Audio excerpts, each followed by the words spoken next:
자, 오늘 제가 함께 말씀을 나눌 제목은 인생의 중대한 발견 이라는 제목으로 함께 나누려고 합니다. 아마 이 콜럼버스의 대항해 시대, 15세기부터 17세기까지 대항해 시대, 유럽인들의 대항해 시대, 왕실에서 재정을 후원받아 가지고 항해 시대를 통해서 어마어마한 걸 발견합니다. 미 신대륙을 발견하고 오세아니아 아주 남극을 발견하고, 그러면서 이 부동산이 없던 부동산이 막 늘어나면서 유럽인들이 세계로 퍼져가면서 아메리카 역사, 남극의 역사들이 탄생이 되죠. 이 엄청난 이 발견, 우리 인생에도요 똑같이 살아가면서 자연적 인생, 자연인으로 살아가다가 뭔가를 발견한다는 건 대단한 성장이요, 변화요, 축복이며 기적이 된다는 겁니다. 여러분, 인생이란 누구나 기본적인 욕구를 갖고 살아요. 건강하게 살고 싶다. 나는 부유하게 살고 싶다. 또 명성 있게 살고 싶다. 호랑이는 가죽을 남기지만 사람은 이름을 남긴다고 생각하면서 명성 있게 살고 싶다. 그리고 행복하게 살고 싶다. 아마 이 네 가지 프리즘은 누구나 추구하는 본인도 모르는 사이에 무의식적 욕망이 아닐까, 그런 바람을 갖고 누구나 살아갑니다. 실제로 그렇게 시작을 하지만 나중에 살고 보면 어느새 그런 것은 나를 싫어하고 비켜나 있고 벗어나 있으며, 덩그러니 이 광야에 혼자 남겨진 채 참 내가 생각하지 않은 초라한 나 자신을 발견할 때가 있습니다. 이때 우리는 왜 그럴까? 그 이유는 뭘까? 우리는 한번 누군가를 묻고 싶어요. 그때 인생에 실패한 사람들에게도 질문할 수 있습니다. 이걸 타산지석이라고 하죠. 저 산 건너편에 산에 불 난 것도 나에게 교훈이 된다는 걸 타산지석이라고 하는데, 실패한 사람들의 이야기를 들어보면 참조가 될 것 같아요. 그러나 실제는 실패한 사람들의 말을 한다고 그걸 귀담아 들을 사람은 없을 것이며, 또 그 반대의 이야기를 한다 그래서 그 지식과 그 정보의 권위를 가지고 참조할 사람은 또 없습니다. 자, 그렇다면 우리는 저 뭔가 간헐적으로 또는 부분적으로 성공한 사람들의 이야기를 듣고 싶지 않겠어요? 자, 그들에게 참 당신은 어떻게 그렇게 위대하게 살았습니까? 한다면 그들의 대답은 어느 정도 지엽적이거나 부분적으로 대답은 가능하지만 원리적이고 통전적이고 전체적인 해답 같은 대답은 들을 수 없습니다. 그들도요, 살다 보니까 된 것뿐이지 이 체계적인 원리 때문에 된 것이 아니었다는 거예요. 그렇다면 우리 인생의 진정한 질문과 대답이 선명하고 명쾌할 수 있는 대상은 단연 성경이라고 믿습니다. 성경은요, 정말 우리 인생을 디자인하고 그리고 진행하고 그리고 성취하는 이야기, 하나님께서 친히 우리 인생들을 디자인 그리고 이끌어 가시고 그리고 성취하신 그 이야기를 성경이 담고 있기 때문에 우리는 이 성경에 대해서 질문과 대답을 들을 수 있어요. 오늘 본문입니다. 오늘 본문이 우리 인생에 참 어떻게 아름답게 살아갈 수 있을까? 가장 복되게 살아갈 수 있을까? 내가 원하는 이상만큼 그 이상의 것을 우리가 추구하며 성취할 수 있을까? 여기에 아마 대답이 될 거라고 믿습니다. 오늘 본문은 적어도 한 인생을 비유로 우리에게 주시는 하나의 교훈의 이야기인데요. 어쩌면 우리 한 사람의 비유, 이 비유를 별명해서 성서학자들은 오늘 본문을 이렇게 표제합니다. 이것은 탕자의 이야기다, 또는 두 번째 아들의 이야기다, 또는 하나님 아버지의 이야기다, 이렇게 표제해요. 그러나 보편적으로 오늘 본문을 이렇게 표제할 수 있어요. 한 인생을 비유해서 그 인생의 실패와 또는 성공의 모델을 우리에게 레슨하고 가르치고 있다. 이렇게 말할 수 있어요. 오늘 본문의 한 비유된 가정은 한 아버지의 두 아들이 소개됩니다. 첫째 아들은 아버지를 좋아해요. 그리고 아버지 곁에서 아버지의 뜻을 받들고 아버지와 함께 아버지의 일을 하면서 살아가요. 이 비유는 교회 안에 이미 들어온 성도들을 비유하고 있어요. 또 하나는 두 번째 아들입니다. 두 번째 아들은 이 아버지가 진부해요. 아버지가 곰팡내 나고 숨이 답답하고 하시는 일이나 경제생활 하는 것이나 자기 성에 차지가 않아요.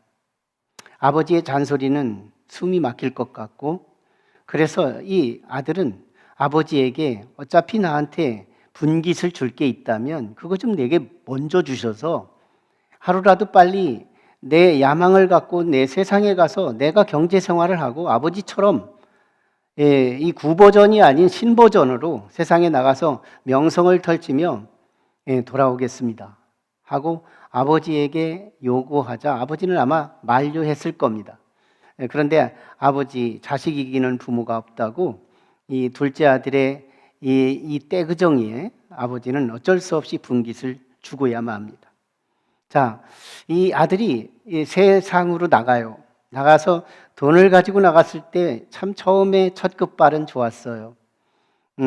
돈이 있으니까 사람들이 모이기 시작했고요. 자기가 가는 동선마다 사람들이 따라왔고요. 뭔가가 참 자기 중심으로 우주가 움직이는 것 같았습니다.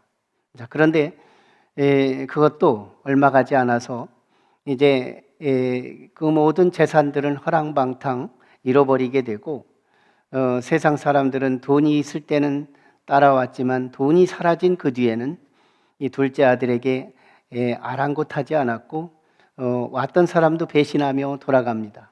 그래서 하루아침에 그는 거지 신세가 돼요. 실패담입니다.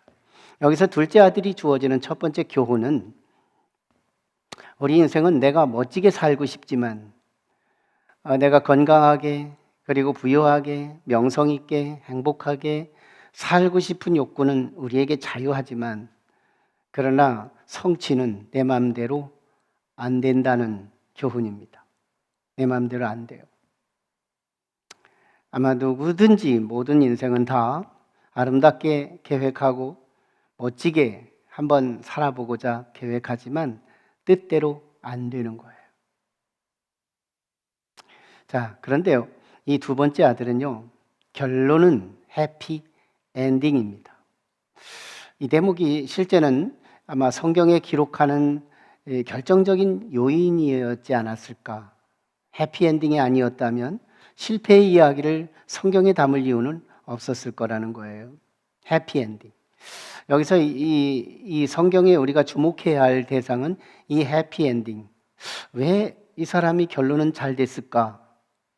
여기를 한번 분석해 보면 몇 가지의 발견에서 확인할 수 있습니다. 이 두 번째 아들이 발견하는 세 가지가 있는데요. 첫째는 자기를 발견합니다. 이 둘째 아들이 아버지를 벗어나게 되고 아버지를 떠나게 됐던 배경은 자기에 대한 무지 때문이었어요. 그는 우선적으로요, 세상을 호락호락하게 본 겁니다. 세상을 간과했고 세상이 너무너무 작게 보인 거예요. 세상이 쉽게 보인 거예요. 세상은 정말 쉬운 것이 아닌데도 그런데도 이 작은 둘째 아들은 세상이 가볍게 보인 거예요. 그리고 자기는 뭔가 참 세상을 능히 비상하면서 놀라운 삶을 살아갈 것 같은 착각. 여러분, 이 착각이 오늘 우리의 인생을 얼마나 고난스럽게 이끌어가는지 몰라요. 자기 자신에 대해서 정확하게 알고 그랬더라면 그는 이런 고생을 하지 않았을 거예요.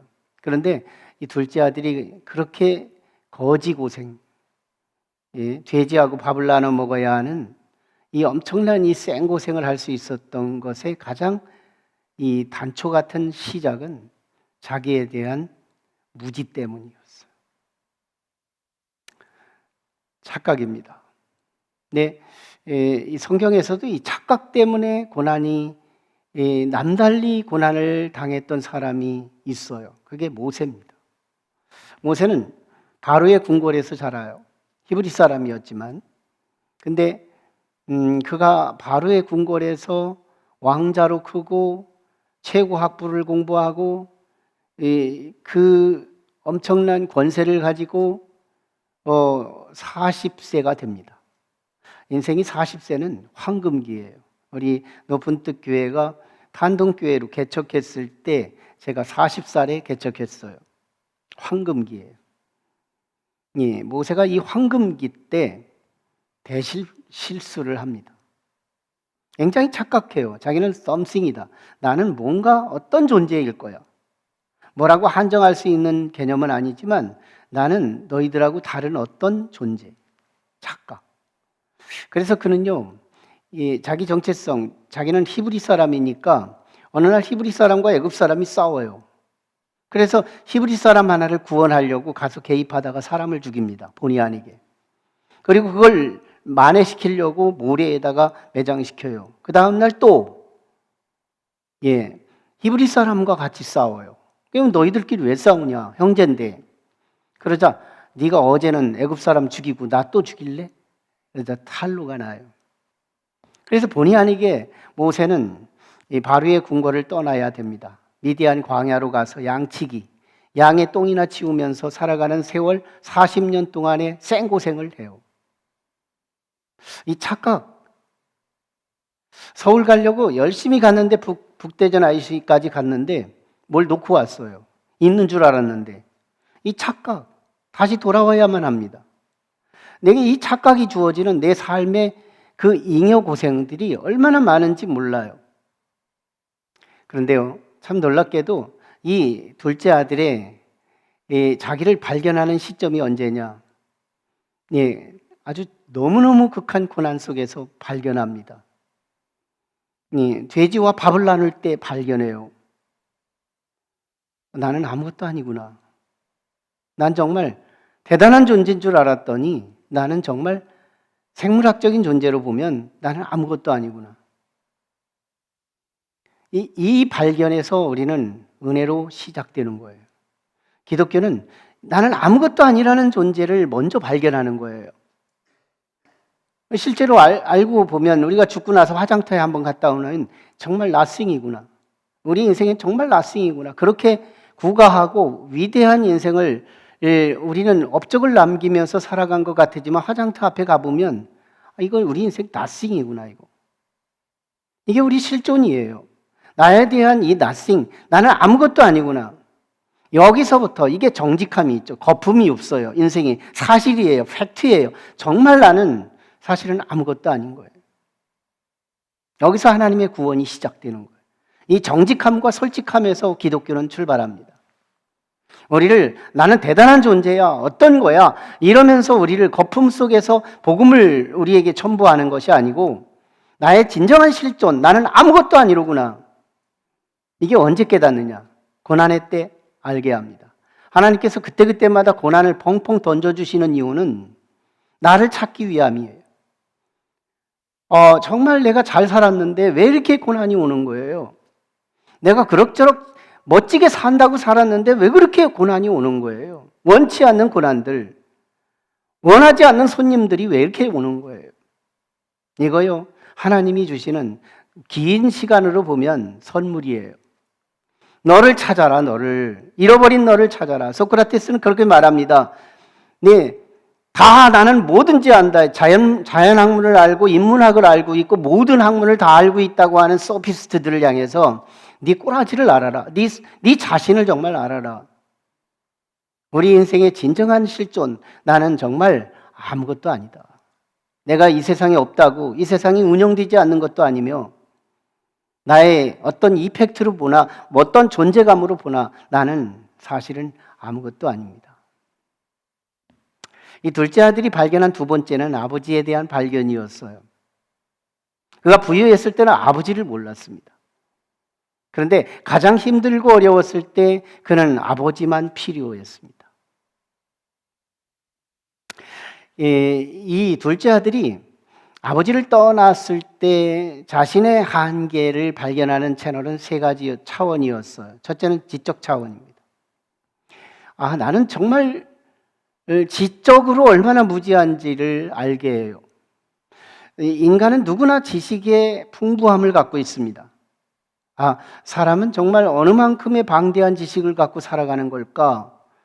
우리의 지식을 가지고 있는 사람들을 평가해 보면 굉장한 지식이 있구나. 아마 소의 지식, 강아지의 지식, 어떤 짐승의 지식보다 인간의 지식은 비교할 수 없어요. 하지만요, 우리 인간의 지식은 모두가 다, 모든 지식이 계시자의 빛을 통해서 시작됩니다. 계시자. 누군가가 알려주지 않으면 우리는 아무것도 알 수 없는 존재. 여기서 우리는 한계가 바로 증명되는 거예요. 우리의 첫 번째 계시자 누굴까요? 아버지입니다. 아버지는 부모의 상징이니까요. 엄마도 거기에 들어가 있는 거예요. 부모를 언제 만나보니까 나는 어디서 태어났는지를 알아요. 내 생일이 언젠지를 알아요. 내 고향이 어딘지를 알아요. 내 부모가 누군지를 알아요. 나는 어떤 DNA를 갖고 있는지를 알아요. 혈액형이 뭔지를 알아요. 이게 다 부모가 가르쳐주는 영역이에요. 계시자가 없이는 나의 실존, 나의 존재, 이 지적 차원을 해결할 수 없어요. 나는 계시자 없이 무지한 존재다. 능력적 차원입니다. 참 이 능력으로 보면 이 동물들 보세요. 강아지 태어나는 걸 어릴 적에 시골에서 자라면서 봤는데요. 강아지 한 번에 5마리도 낳고 10마리도 낳더라고요. 어떤 때 12마리도 낳대요. 엄청나요. 강아지가 태어나는데 강아지가 눈을 감고 태어나요. 태어났는데 눈 봉사야. 일단 봉사인데요. 얘들은 후각이 얼마나 발달되는지 사람 같으면 끌어다가 안아서 저대다 물려줄 때까지 그는 아무것도 못해요. 그런데 강아지는요, 후각으로 찾아가서 엄마 젖을 찾아서 먹어요, 스스로. 자생 능력이 있다는 거예요. 송아지가 태어나는데요, 위에서 낭떠러지처럼 뚝 떨어지는 거예요. 넌 죽었구나. 거기서 보면 버둥기면서 또 일어나요. 그리고는 풀을 뜯어먹어요. 엄마 없이도 살 수 있는 자생 능력이 있대요. 이 사자, 늑대, 토끼, 모든 동물들은요, 누가 돌보지 않아도 실제로 태어나면서 자생 능력을 갖고 태어납니다. 능력. 근데 인생은요, 먹다는 떡이에요. 스스로 젖을 물려주지 않으면 아무것도 먹을 수 없고, 마셔주지 않으면 아무것도 마실 수 없고, 그냥 몇 시간 만에 죽을 수밖에 없는 존재예요. 능력 면에서 본질적으로 따져보면 우리 인생은 참 무능하다. 그래서 알고 보면 우리는 부모가 필요해요. 부모의 상징 아버지가 필요해요. 우리는 아버지가 필요하다. 자, 그 다음에 또 효과면입니다. 성취면이에요. 성취적 차원에서 봐도요, 우리는 참 언제나 아까 서론에 말씀드린 것처럼 잘 살고 싶지만 잘 살아지지가 않아요. 뭔가 좀 성취하고 싶은데 안 되는 거예요. 실제 우리가 성장하면 직장도 가지고 명성도 떨치고 살아가고 있지만 그거 알고 보면 우리는 뭔가 하나를 빼놓은 거예요.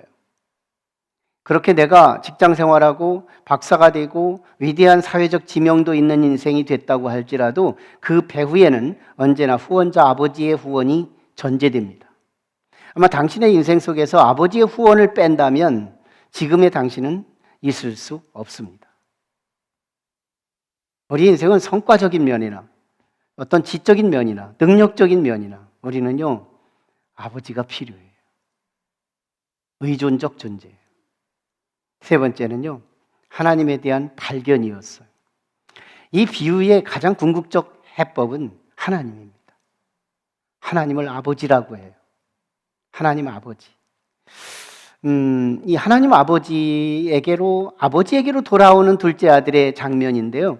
하나님 아버지에게로 돌아왔다. 오늘 우리는 방황하던 내가 하나님을 찾음으로 결국은 나 자신에 대한 위대함을 발견합니다. 그래서 첫째 아들은 기존 성도들을 말하고, 둘째 아들은 주님 하나님께로 다시 돌아오는 두 번째 아들의 양식을 그대로 담아내고 있습니다. 거기서 아버지는 하나님이에요. 여기서 하나님을 발견하고 하나님을 발견할 때 우리는 세 가지를 깨닫습니다.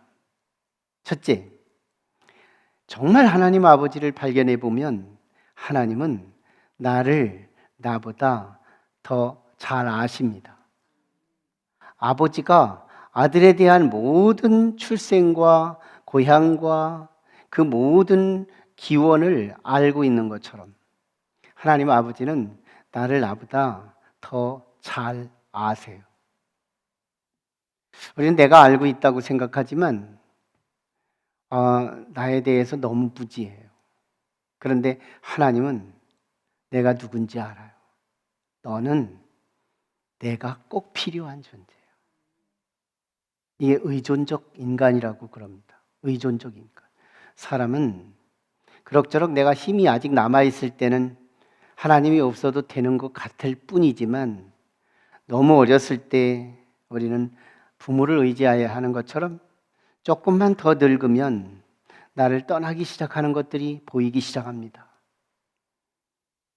물질이 떠나기 시작하고, 이웃들이 떠나가기 시작하고, 친하지 않은 친구들부터 떠나기 시작하고, 가족의 효자 아닌 사람들부터 떨어져 나가기 시작하고, 나중에는 아내도 떠나가고 배우자도 떠나가요.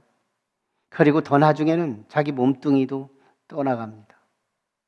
덩그러니 소울, 나 자신 보이지 않지만 내 속에 자동차 안에 사람이 타고 있는 그것처럼 내 몸뚱이를 자동차처럼 삼고 살아가는 나의 나, 이 속에 있는 나 자신. 이거 우리는 알고 있다고 했지만 우리의 이 얼굴이 난 줄 알아요. 내 이 몸뚱이가 난 줄 알아요. 우리는 진정으로 내 속에 있는 내가 따로 있습니다. 하나님은 그걸 아시는 거예요. 내가 네 속에 있는 진짜 너, 그 영혼을 구원하기 위해 내가 이 땅에 왔다. 우리의 신앙은 참 인생을 깊이 있게 가르치고 또 깨닫게 합니다. 내가 누굴까? 하나님을 아버지를 발견한 사람은 두 번째 깨달음은요, 나를 나보다 더 사랑하는 분이 있다는 걸 깨닫습니다. 나를 내가 가장 사랑한다고 생각하는 것이 주님 만나기 이전의 인생이에요. 내가 나를 가장 잘 사랑한다. 실제로 나에게 아무것도 누군가가 배고플 때 먹여주지 않더라고요. 그런 걸 보면서 단적으로 나는 내가 나를 가장 사랑한다고 생각하면서 살아요. 그런데 우리가 예수를 믿으면 또 하나의 발견이 뭐냐면, 깨달음이 뭐냐면, 나보다 더 사랑하는 분이 있더라는 거예요. 우리가 어렸을 때요, 내가 놀기 위해서 과도칼을 막 달라고 떼구정이를 쓰는 거예요. 그런데 부모는요, 아무리 떼구정이를 써도, 네가 눈물을 흘린다 할지라도, 아무리 땅바닥에 눕는다 할지라도 내가 너에게 칼은 줄 수 없다. 네가 너를 사랑하기 위해서 칼을 달라고 하는 거지만 너는 이 사랑이 너를 해하게 하는 것을 부모는 알기 때문이에요. 오늘 우리 인생 속에서 진짜 내가 나를 사랑한다고 생각하면서 사랑한다고 선택한 그것이 나를 후회하게 합니다. 사랑한다고 생각하면서 선택해서 거기에 내 모든 에너지를 투자했는데 우리는 돌이킬 수 없는 후회의 장으로 인도받습니다. 내가 사랑하는 동기는 내게 있지만 사랑하는 능력이 부족한 나는 언제나 진짜 나를 사랑할 수 있는 대상이 있다는 거, 이 소식, 이게 복음이에요. 하나님은 나를 나보다 더 사랑하십니다. 단적 증거가 십자가예요. 십자가는 당신의 아들, 하나님의 아들을 십자가에 죽여가면서 그 죄값으로 나를 건지기 위해 주셨다는 시그널, 이 상징입니다. 그렇다면 저 십자가는 당신의 아들보다 나를 더 사랑한다라고 하는 그런 사랑은 내게 없었어요. 그런데 하나님이 자기 아들을 죽여가며 나를 사랑하셨다는 이 말은 나를 나보다 더 사랑하는 분이 하나님이구나를 깨닫게 합니다. 신앙생활은 교회 다니는 줄 알아요. 신앙생활은 돈 내는 건 줄 알아요. 신앙생활은 시간을 뺏기는 건 줄 알아요. 신앙생활은 나보다 나를 더 사랑하는 하나님을 발견하는 일인 거예요. 교회 다니는 사람들이 머리가 부족해서, 생각이 모자라서 저렇게 시간을 허비하며 연속곡도 못 보고 교회 앞에 허구한 날 하나님의 말씀을 들어가며 있는 이유는 뭘까요? 내가 나를 사랑할 본능은, 이 동기는 있지만 능력이 없는 내 자신을 발견하고, 나를 나보다 실제로 사랑할 뿐만 아니라 사랑의 실제를 이룰 수 있는 하나님을 내 하나님으로, 나의 주인으로 모시는 일, 이게 신앙생활이에요. 얼마나 위대한 사건이에요. 세 번째 깨달음이 있습니다. 내가 성취할 수 없는 그것을 나를 나보다 더 아름다운 곳으로, 더 영원한 곳으로 인도하시는 능력의 하나님을 깨닫게 합니다. 나는 내가 어디든지 갈 수 있어. 서울 가고 싶으면 서울이 있고, 미국 가고 싶으면 미국 가 있는 다. 거기서 끝이에요. 우리는 이 세상의 몸을 떠나서 어딘가에 정말 극락이 있고, 불교가 말하는 극락, 우리가 말하는 파라다이스, 죽음 너머에도 어떤 세계가 기다리고 있는 영원한 천국, 그거 우리의 생각은 가능할지 모르지만 실제 갈 능력은 우리에게 없어요. 어떤 초월의 어떤 것을 통해서 우리는 그 이상의 영원한 우리의 몸을 벗어나 영원한 천국으로 갈 수 있는, 인생의 결론으로 우리에게 영원히 후회하지 않는, 인생은 대박이었구나, 나의 인생을 허락한 우리 부모는 참 위대한 분이었구나, 나를 교회로 인도한 저 사람은 진짜 이웃이었구나, 이걸 깨닫게 하는 그날이 있는데, 그날이 우리가 육신의 몸을 벗어난 그때예요. 그거 우리가 가고 싶다고 가는 거냐고요. 그것을 시행하시는 분이 하나님이신데, 그 하나님은 나를 나보다 더 나은 곳으로, 더 아름다운 곳으로, 더 영원한 곳으로 인도하시는 하나님 아버지에 대한 이 깨달음. 한비아라는 자매가 쓴 시집 중에 그건 사랑이었네라는 시집이 있어요. 여기에 시 한 편이 소개되는데요. 천길 벼랑 끝 100m 전, 하나님은 나를 밀어내시네.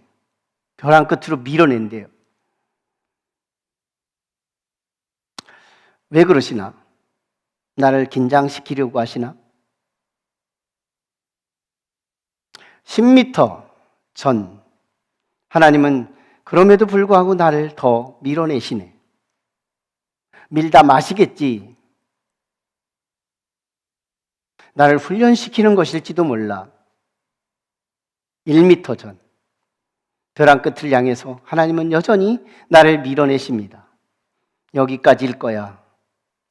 더 이상 나를 밀어내지는 않을 거야.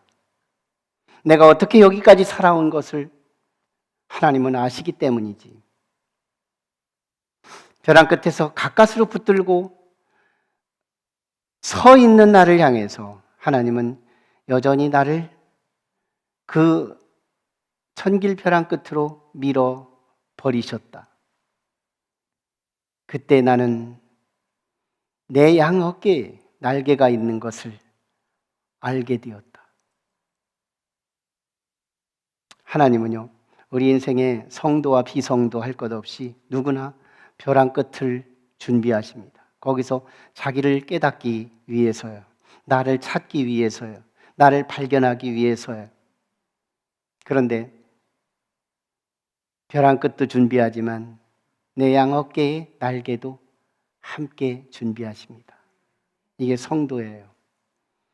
우리에게 상징적인 날개지만 이건 초월이에요. 자연인으로서 이 땅에 와서 우리는 땅에 발을 디디고 살지만 사실은 어느 한 세에 영원한 천국, 상상할 수 없는 그곳, 이 세상과는 배율로 따질 수 없는 영원한 천국, 거기로 우리를 인도할 때 보면 우리는 참 자연인이 할 수 없는 일을 해온 겁니다. 우리에겐 날개가 있어요. 이 날개를 향해서 날갯짓을 하고 벼랑 끝에 떨어져 봐야 거기서 날갯짓을 하면서 살기 위해 날개를 내밀었는데 이 날갯짓으로 어디를 갈까요? 나를 나보다 더 잘하시고 나를 나보다 더 사랑하시고 나를 나보다 더 안전한 곳, 아름다운 곳, 영원한 곳으로 인도하시는 하나님 아버지께로 나아갈 수 있는 삶. 이게 예수 그리스도 안에서 신앙을 선택한 사람들의 몫입니다.